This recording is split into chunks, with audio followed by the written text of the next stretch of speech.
I'm Trip Clark. And I'm Tom Lang. This is Open Throttle 360.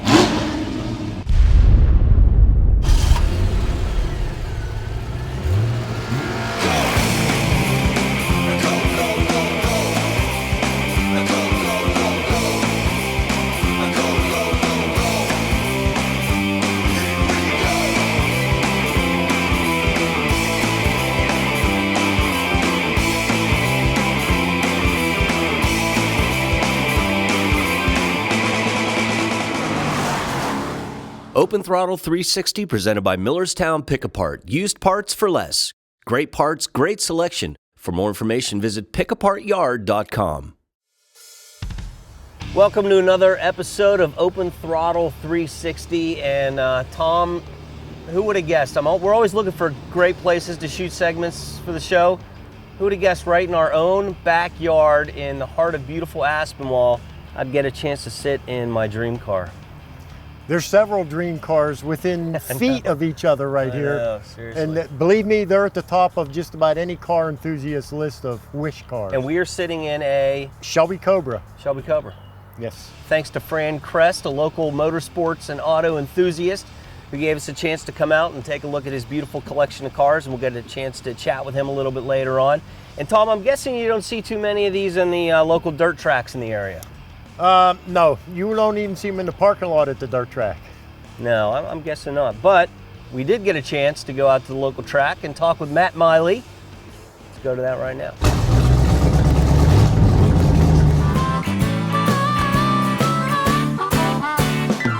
Not many racetracks can actually claim a pedigree, but the infrastructure of Pittsburgh's Pennsylvania Motor Speedway, also known as PMS, was built from the remnants of one of Pittsburgh's most beloved tracks, Heidelberg Raceway, when its doors closed in 1973. The monster grandstands were relocated to PMS's home in Imperial, PA, where the half-mile, semi-banked clay oval provides endless racing entertainment to fans throughout the region.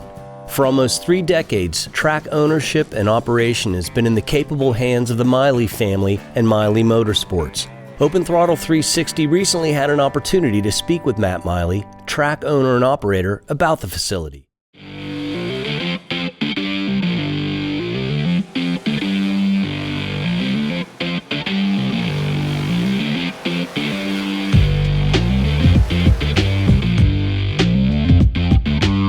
Open Throttle 360 live at Pittsburgh, Pennsylvania Motor Speedway. Kind of chilly, but things are starting to warm up. This is Matt Miley, operator of Pittsburgh, Pennsylvania Motor Speedway. Matt, looks like a good day for racing.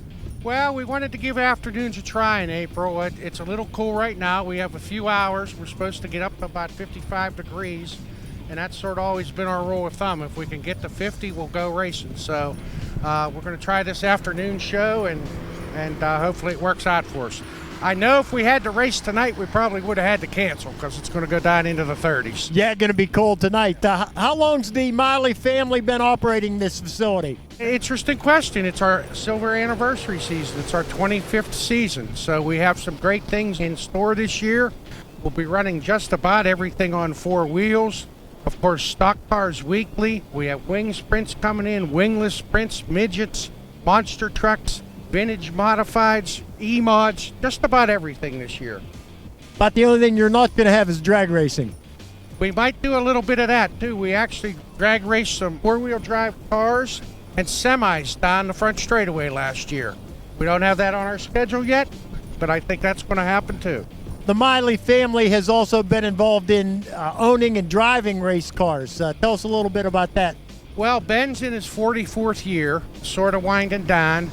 And the next generation, my brother Jerry's son, who has been the engine builder for the team all these years, is still racing, sort of hitting the prime of his career and hitting the big regional races and trying to make a name for himself and doing pretty well. What are the challenges of operating a racing facility in this day and age?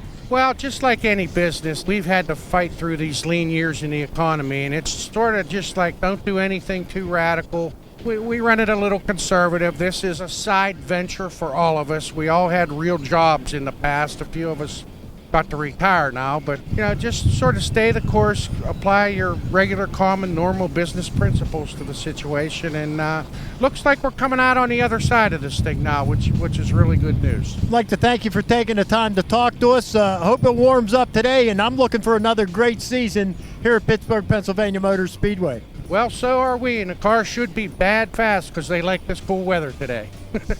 So we're going to put on a great show tonight. I think so.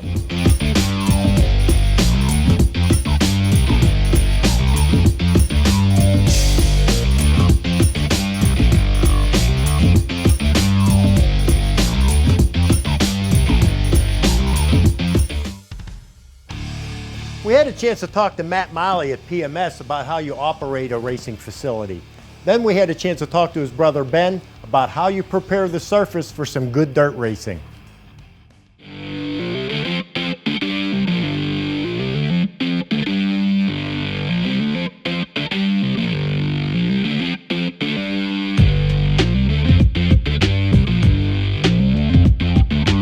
Joining me now is Ben Miley. What does it take to get a dirt track in shape? It takes a lot of equipment, a lot of man hours, really, and we race on Saturday nights. We take Sunday off, and the first time we can get on a track based on the weather, which is Monday, hopefully, we bring the grader out, we grade it all back into shape. Kind of hope for some rain during the week, and that's when we like our rain, only during the week. And if it rains, then we can get the track knitted back together real nice, and it depends how it is after a night's racing, how much it gets graded. Typically, we only have to grade it one time up and down. Then we get some rain during the week and we'll run it back in. We call it sheep's foot. We like to prepare it hard, slick as possible. There's no magic formula for that, but that's what we try to do. And that's basically what we do during the week. And Saturday's a whole different game. Guys start around 9, 10 o'clock. They load the water trucks all up and get them ready to go. And when they come here Saturday morning, they start watering right away. And they do that all day.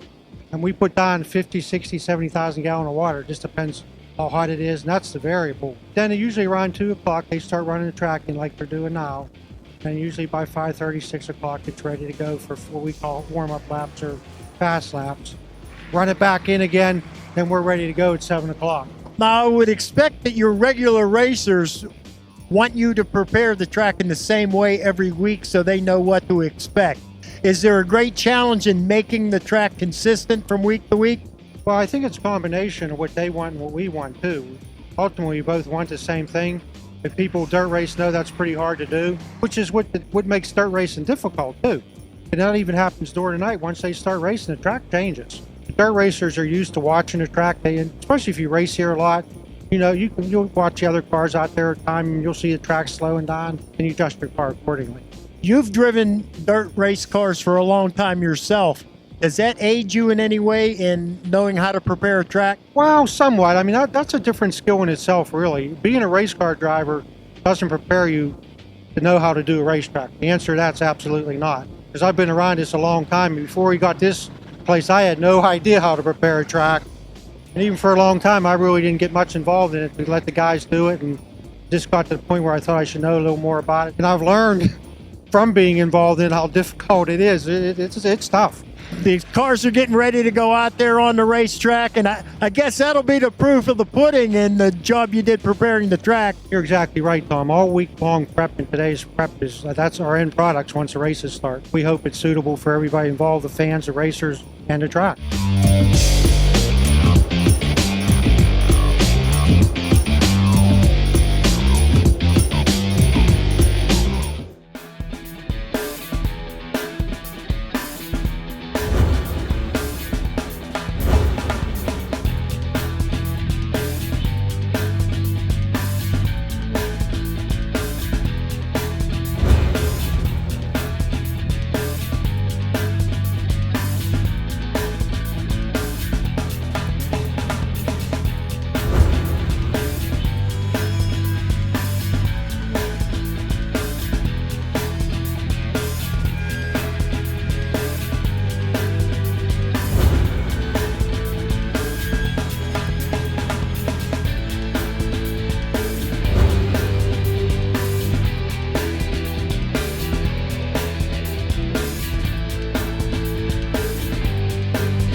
Feel the rush and witness some of the region's most exciting wheel-to-wheel racing action as the Sweeney Chevrolet Buick GMC Rush Dirt Late Model Series races to a speedway near you. Witness some of the nation's finest up-and-coming young drivers battle each other all summer long. Pittsburgh, Sharon, McKean County, The Rock, Roaring Knob, Allegheny Mountain, and Bradford Speedway. Bring the family and introduce your kids to our phenomenal group of racers. It's a new generation full of new young heroes. Check us out at rushracingseries.com and feel the rush.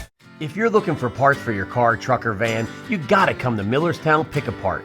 We have the area's best selection of parts and we let you pick it yourself. We offer the lowest prices around, or if you'd prefer, we'll find the part for you. Millerstown Pick a Part. Parts for newer cars, classic cars, foreign cars, trucks, and vans. Located in Torrena, Millerstown Pick a Part is right up Route 28 from downtown Pittsburgh. Millerstown Pick a Part, 724-224-4777 or online at pickapartyard.com. Welcome back to Open Throttle 360. We're with Fran Kress from Kress Motorsports. They sell high-end t-shirts for the Cobra, GT40, all the high-end Ford products. And this is Fran's GT40 that we're out motoring in. Fran, how is it that you came to love these kind of cars? Ever since they come out with them when they start running them in 64, 65, that was the car. I've always loved it. A little backstory on the Ford GT40. The Ferraris were dominant in sports car racing, especially at Le Mans. So Ford decided he was going to build his own sports car, and this is what he built. Yep. I have to tell you, this is the lowest I've ever sat in a car that was actually running. I feel like my butt's about 3 inches off the ground here. Yeah, it feels like you're in a dugout. What kind of power plant do we have in this car? The Mark 1's top speed, that was a small block GT40s like the golf car. Top speed was 205 mile an hour. The big blocks were 220, 225. This car 220 and the Mark 4's 225 mile an hour.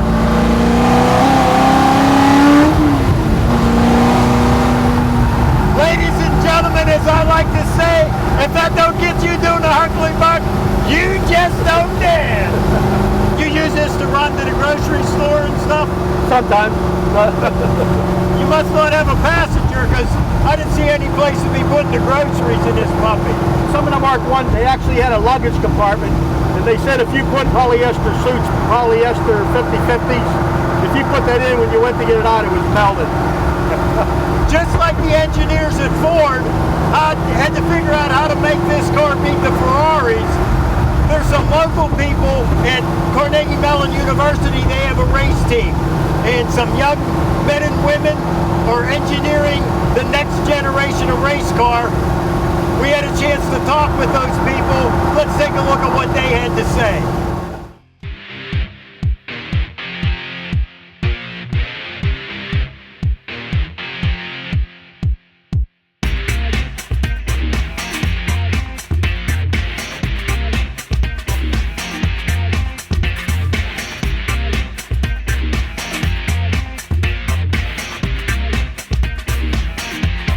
I'm Adam Brecker. I'm a senior at Carnegie Mellon University, and I'm the president and number 2 driver of this year's race car. I'm Mike Ornstein. I'm a senior within the Mechanical Engineering Department at CMU, and I'm co-president of the Carnegie Mellon Racing Team. I'm Eleni Asinski. I'm a sophomore mechanical engineering major here at CMU, and I was co-head of engine build system with Esteban Pacheco. My name is Michael Spinelli. I'm a sophomore mechanical engineering major. This year for CMR 67, I designed the cooling system and the anti-roll bars. Next year, I'll be the president of Carnegie Mellon Racing. So in about a week, we're going to be heading up to Michigan International Speedway to compete at the Formula SAE East competition. I would say the coolest thing about the competition is just the talent that's there. So you're with 100 teams of like-minded individuals who are all really smart, and you can learn so much from just being there a couple of days. I learned so much over that span. It was amazing. There are about 120 college teams that come there. We have 2 days of static events and then 2 days of dynamic events. And the dynamic events include acceleration, there's a skid pad test, we have an autocross, and then an endurance event, which is the autocross course closed off for about a half hour of running. everybody who makes something on the car has the opportunity to sit in the seat and try their hand at it. But when it comes down to it, it's all about who's the fastest in the car. Because when we get to competition, everybody wants to win and everybody understands that what it takes is our fastest drivers. I think the level of competition I really wasn't expecting, because I mean my experience was only with our car, and I thought we were a pretty solid team, but seeing some of the sponsorships that some of the other teams had, how much money and time they put into their car, it really kind of inspires you to make your car better, because I thought we had a good car, but now we have an even better car. In future years, we'll keep moving up the competition and we'll be that team one day. And that's what's really exciting. It's also really great to be driving something that you know that you've put time and effort into and that you kind of built.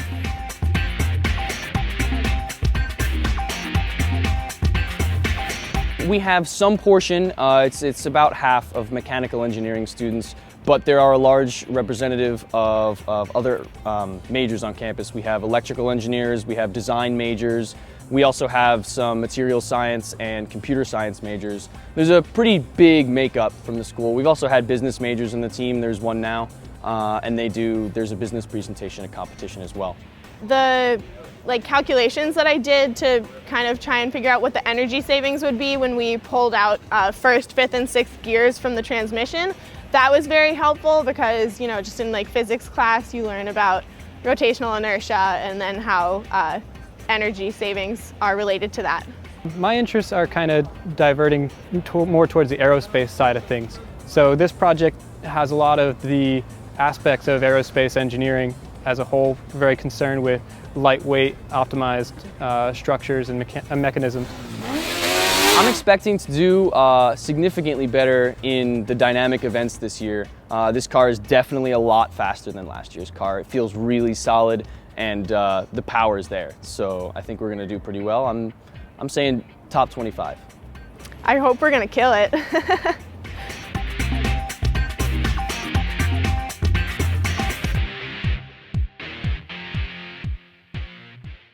Sounds every man loves to hear.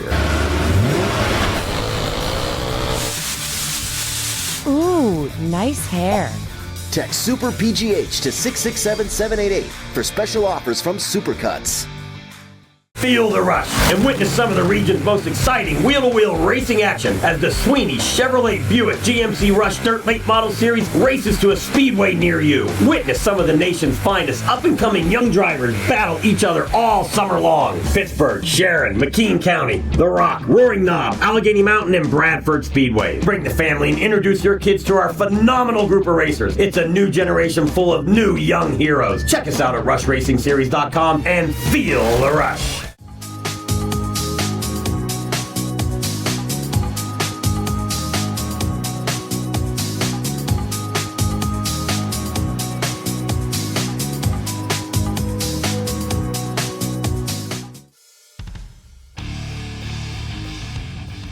We had a chance to talk to Rush driver Mike Pegger, accomplished an extremely rare feat, won 2 features in one day, one at PMS and one at Sharon Speedway.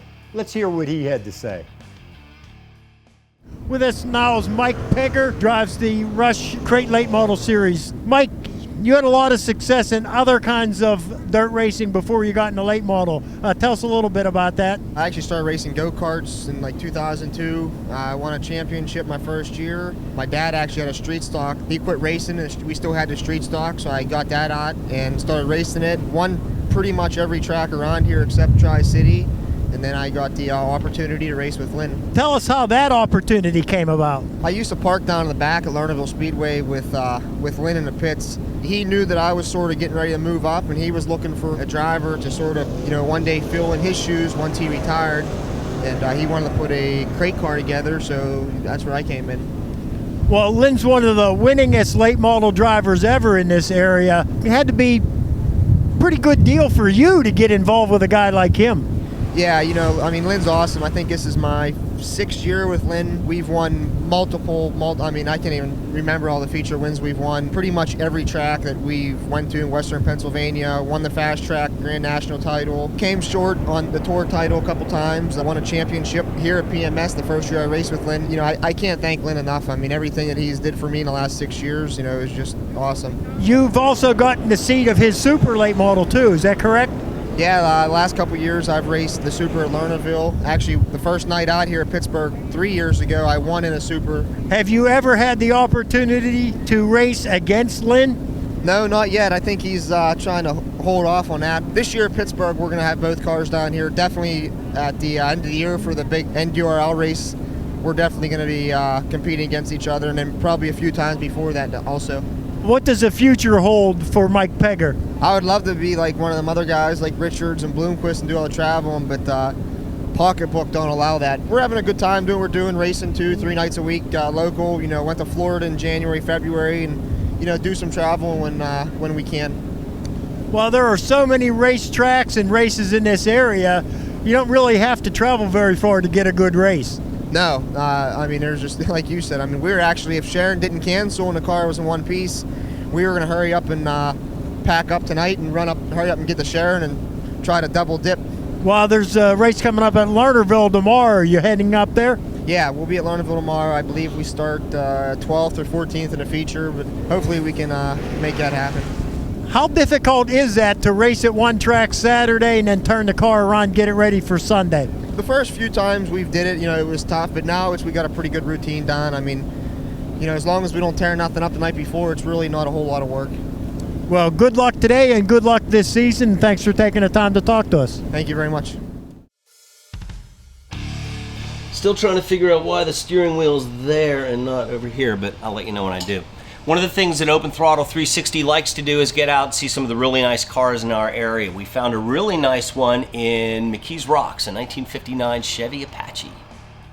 Not everything's about cars. Sometimes you got some neat pickup trucks around. Right now we're with Randy Middleborough, 59 Chevy Apache. Tell us a little bit about it, Randy. Well, there really isn't much to say about it. It's a neat old driver. It's dependable. The mechanics are all sound on it. Kind of a funny story you were telling us about how you obtained the vehicle. Yes, I was out of the country for a year. I had a chance to get on the computer and the system was actually working, which was surprising. And I come across the thing that said 59 Chevy. I said, man, I always wanted to do a 59 Chevy Impala. So I clicked on it and it was a 59 Chevy pickup. But it looked good, but the pictures were so small I really couldn't take them in. But I took a chance and I called the gentleman, told him where I was, and it wasn't a scam, that I needed a few days. I will pay him full price, his asking price at the time. If he only give me a couple days, because I had to get with my wife and daughter to grab the money out of my savings account and get with a friend of mine to drive the truck home because they didn't know how to drive a 3-speed column shift. They all put it together for me, and meanwhile, we lost all our computer systems and our phone systems for a couple days. So about 4 days, I'm wondering, did I get a truck or not? Well, I'd call home and guess what? They got a truck. All they kept telling me was, you got to see this truck. You got to see this truck when you get home. Well, 6 months later, I come home, and I'm not disappointed.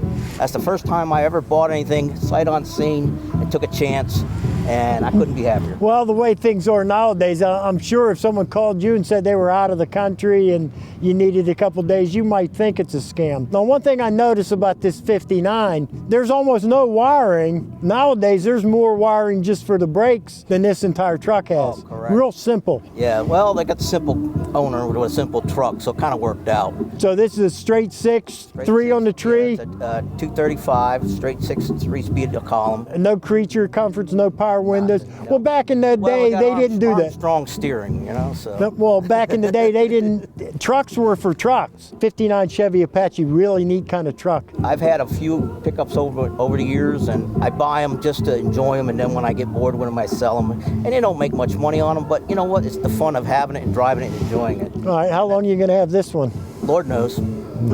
Only Lord knows. When this one goes, what do you think's going to be next? Lord knows that too. Whatever hits my pea little brain. I've already been offered something on this today, and I didn't come up here to sell. I came up here to look, and I said, no, it's not for sale. So I'm not bored with it yet. Well, eventually it will be for sale. You never know. Until that time, I hope you enjoy your time owning this car. I enjoy this truck every time I take it out. Last weekend I spent with my granddaughter, who's 2.5, Kate, and I brought it out just to knock the winter dust off of it. And she joined in. Well, what should have took me an hour? It took me 3 hours, but I enjoyed every bit of it, and so did she. A lot of different ways to enjoy having a vehicle in this world. Yeah, it is. Well, thanks for taking the time to talk to us, and enjoy your time with the truck. Well, thank you for having me. Thank you. If you're looking for parts for your car, truck, or van, you gotta come to Millerstown Pick Apart. We have the area's best selection of parts and we let you pick it yourself. We offer the lowest prices around, or if you'd prefer, we'll find the part for you. Millerstown Pick Apart. Parts for newer cars, classic cars, foreign cars, trucks, and vans. Located in Tirana, Millerstown Pick Apart is right up Route 28 from downtown Pittsburgh. Millerstown Pick Apart, 724-224-4777 or online at pickapartyard.com.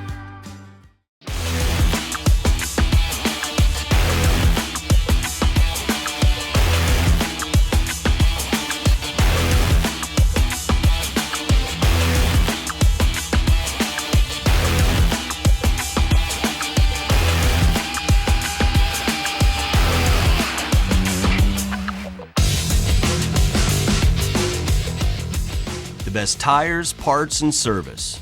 Tire Town. Time for my favorite part of the show, the GoPro segment. Toss me one of those GoPros. If you've got some GoPro footage and would like to be part of the show, go to OpenThrottle360.com and follow the link to upload your footage. Let's GoPro now.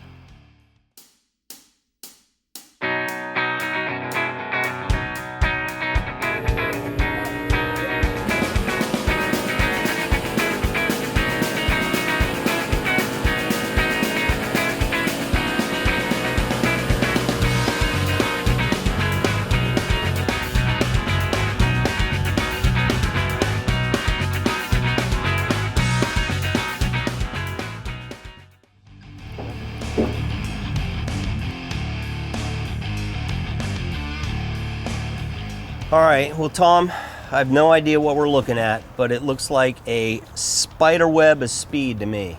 Actually, this exhaust system is called a bundle of snakes. And it is attached to an all-aluminum 427 big block Ford.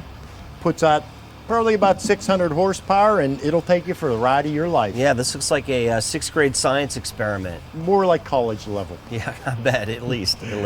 Well, thanks to Fran Kress for giving us an opportunity to come out and see his GT40 and his Cobra, and just giving us a heck of a time, and you one hell of a ride today. Yes, I definitely enjoyed that. Yep, it was a good time. And as always, like us on Facebook and follow us on Twitter. And if you have any comments or suggestions, make sure you send us an email to info@OpenThrottle360.com, as well as any GoPro footage. Go to our website and you can send it on up. See you next time on Open Throttle 360.